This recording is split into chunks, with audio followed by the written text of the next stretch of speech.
पहिल्या नवऱ्यानं आत्महत्या केली, पदरात 2 मुलं, दुसरं लग्न केलं, पण 27 वर्षाच्या पूजा गावंडेचा भयंकर शेवट झाला. मंडळी, छत्रपती संभाजीनगरला हादरवून टाकणारी ही घटना 9 एप्रिलच्या भर दुपारी समोर आली. जालना रोडवरील करमाड परिसरातील एका पेट्रोल पंपावर पूजा गावंडेची धारदार चाकूने गळा चिरून हत्या करण्यात आली. या घटनेचा थरारक सीसीटीव्ही व्हिडिओ सोशल मीडियावर व्हायरल होतोय. तर हत्या करणारा आरोपी हा पूजाचा बॉयफ्रेंड असून प्रेमसंबंधातून ही घटना घडल्याचं सुरुवातीला बोललं गेलं. पण या हत्या प्रकरणात आता धक्कादायक ट्विस्ट निर्माण झालाय. या घटनेची माहिती मिळताच पूजाची मैत्रीण छाया वांगे हिने अक्षरशः टाहो फुडला. तिने सांगितलं की आरोपीनं पूजासोबत 6 महिन्यांपूर्वी आळंदीत लग्न केलं होतं आणि काही दिवसांपूर्वीच त्यांनी आपापसात बॉन्ड करून घटस्फोट देखील घेतला होता. पूजानं 3 महिन्यांपूर्वी करमाड पोलीस ठाण्यात आरोपीच्या विरोधात तक्रार दिली होती. तसंच 7 एप्रिलला देखील ती तक्रार देण्यासाठी रात्री 9 वाजेपर्यंत पोलीस ठाण्यात होती. पोलिसांनी त्या तक्रारीची कसलीही दखल घेतली नाही. त्यांनी जर आरोपीवर वेळीच कारवाई केली असती तर आज पूजाचा जीव वाचला असता. आज ती माझ्या वाढदिवसाला येणार होती, अशी माहिती मयत पूजाच्या मैत्रिणीने दिली आहे. त्यामुळे आता करमाड पोलिसांवर देखील गंभीर आरोप होऊ लागले. पण ही घटना नेमकी का आणि कशी घडली? पूजासोबत नक्की काय घडलं? आरोपी सत्यमचं पुढे काय झालं? सगळा घटनाक्रम आपण या व्हिडिओतून जाणून घेणार आहोत. नमस्कार, मी पूजा आणि आपण पाहताय देदनका. मंडळी, पूजा सुदाम गावंडे ही संभाजीनगर जवळील चिते पिंपळगावचे, पण मागील काही दिवसांपासून ती करमाड येथे राहत होती. पूजाचं पहिलं लग्न हे चिते पिंपळगाव येथील सुदाम परसराव गावंडे यांच्यासोबत 2017 मध्ये झालं होतं. पण घरगुती कारणांमुळे सुदाम गावंडे यांनी जानेवारी 2023 मध्ये आत्महत्या केली. पूजाला पहिल्या पतीपासून 1 मुलगा व 1 मुलगी अशी 2 अपत्ये आहेत. दरम्यान त्यानंतर 15 नोव्हेंबर 2025 मध्ये पूजानं सत्यम सोबत दुसरं लग्न केलं. आळंदी येथील आर्य समाज संस्थेत दोघांनी प्रेमविवाह केल्याचं सांगण्यात येत आहे. 28 वर्षीय सत्यम रावसाहेब गावंडे हा देखील चिते पिंपळगाव येथीलच रहिवासी असून तो पूजाचा चुलत दीर असल्याचं बोललं जात आहे. लग्न झाल्यानंतर पूजा आणि सत्यम काही दिवस कुंभेफळ येथे व्यवस्थित राहिले, पण नंतरच्या दिवसात दोघांमध्ये खटके उडू लागले. सत्यमला दुसरं लग्न करायचं म्हणून तो पूजाला सतत त्रास देत असल्याचं सांगितलं जात आहे. त्यासाठी तो पूजाच्या चारित्र्यावर देखील संशय घेऊ लागला. हा वाद दिवसेंदिवस वाढत असल्यानं 1.5 महिन्यांपूर्वी दोघांनी आपापसात बॉन्ड करून घटस्फोट घेतला. पण त्यानंतरही सत्यमचा त्रास सुरूच होता. अशातच पूजा आपल्या 2 मुलांसोबत करमाडला राहायला आली. स्वतःसह मुलांच्या उदरनिर्वाहासाठी ती पेट्रोल पंपावर नोकरी करू लागली.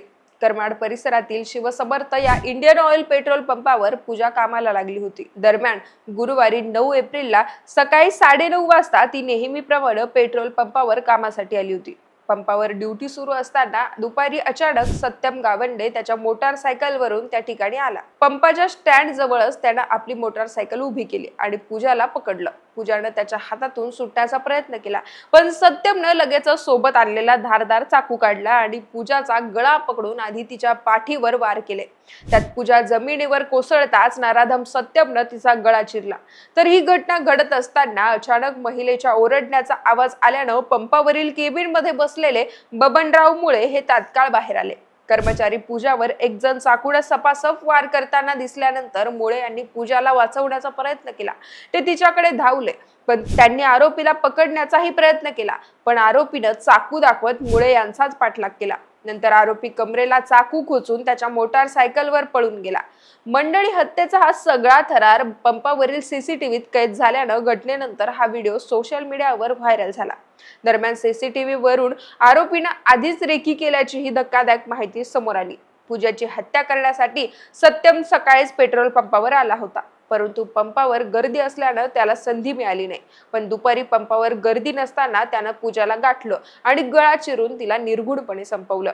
दरम्यान पेट्रोल पंपावरील प्रत्यक्षदर्शीनं करमाड पोलिसांना या घटनेची माहिती दिली.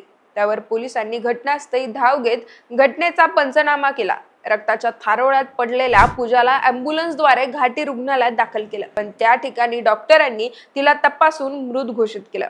तर दुसरीकडे उपविभागीय पोलीस अधिकारी पूजा नांगरे यांच्या मार्गदर्शनाखाली पोलीस निरीक्षक सम्राट सिंग राजपूत आणि त्यांच्या पथकानं आरोपीच्या शोधासाठी तपासाची सूत्र वेगाने हलवली. खून करून आरोपी सत्यम गावंडे हा पिंपरी राजा मार्गे कचनेरकडे पळून जात असल्याची माहिती करमाड पोलिसांना मिळाली. त्यावर करमाड पोलिसांनी फिल्मी स्टाईल पाठलाग करून आरोपी सत्यमला कचनेर शिवारातून अटक केली। त्या ठिकाणी तो एका शेतात लपून बसला होता। करमाड पोलिसांनी ही कारवाई अवघ्या 60 मिनिटांच्या आत पार पाडल्याचं सांगण्यात येत आहे। सध्या आरोपी हा पोलीस कोठडीत असून त्यानं हत्येसाठी वापरलेलं शस्त्र आणि या घटनेमागचं सविस्तर कारण काय याचा तपास पोलीस करतायत। पण आरोपीच्या शोधासाठी ज्या करमाड पोलिसांनी तात्काळ आपली यंत्रणा हलवली, त्या पोलिसांनी मयत पूजाच्या तक्रारींची आधीच दखल घेतली असती तर ती आज जिवंत असती। कारण 3 महिन्यांपूर्वीच करमाड पोलीस ठाण्यात सत्यमच्या विरोधात पूजानं तक्रार दिली होती। त्यानंतर घटनेच्या 2 दिवस आधी सुद्धा ती तक्रार देण्यासाठी रात्री 9 वाजेपर्यंत पोलीस ठाण्यात होती, पण पोलिसांनी